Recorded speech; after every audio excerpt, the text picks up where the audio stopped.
You've probably noticed by now that reports created by the report wizard aren't exactly visually appealing.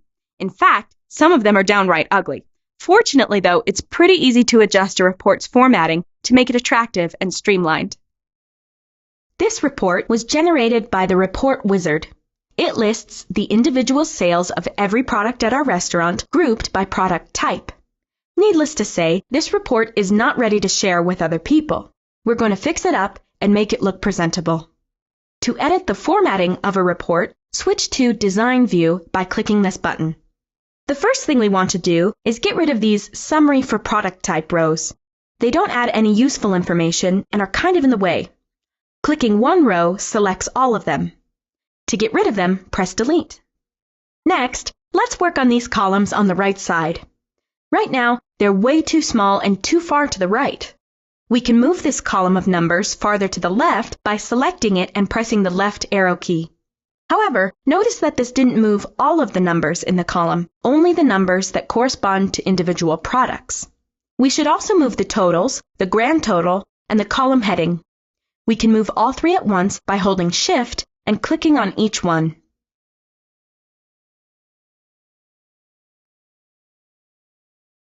While we're at it, let's move this sum label closer to the total.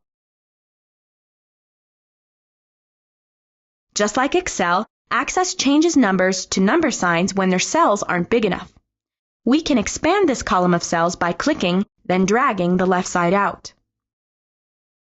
Now let's move the column a little bit to the left. We can move the whole column at once by holding Shift as we click on each part of the column until they're all selected, then pressing the left arrow key. These totals didn't pick up the currency formatting of the prices from the query. We can fix that by selecting the values, going to the Format tab, and clicking the Currency button.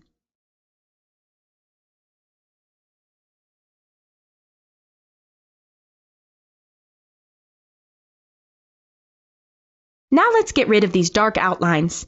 Access puts them in by default, but I think they're just distracting. We'll select all of the cells with the outline by holding Shift on the keyboard while we click. Go to the Format tab, click Shape Outline, and choose Transparent. This report already looks much better than it did when we started. The only thing left to change are these background colors. By default, each type of row is set to have an alternating color. The product types alternate between gray and white. So do the individual products and the totals. However, with all of the different rows alternating, it makes for a confusing, unhelpful background. We'll start by getting rid of all the alternate row coloring.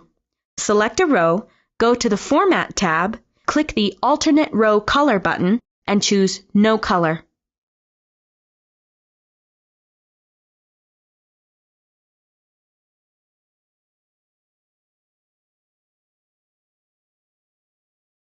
Now that the alternate row colors are gone, we can add useful background colors back in.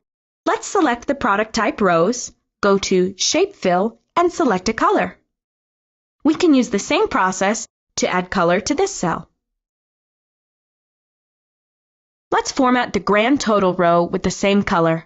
First, add the color to the row. Then, add it to the cells in the row. Let's give this row with column labels a darker color to help it stand out. With this color, we can't read the labels.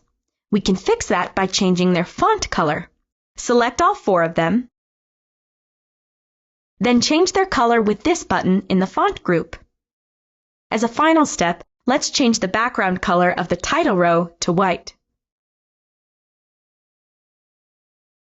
Now let's go back to the report view to admire our handiwork.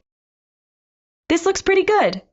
It's almost unrecognizable compared to the report we started with. We just learned how to delete rows from a report, move and resize cells, apply number formatting, remove the alternate row color, and add new background and font colors. It may take a little bit of time, but adjusting the formatting of your reports makes a huge difference.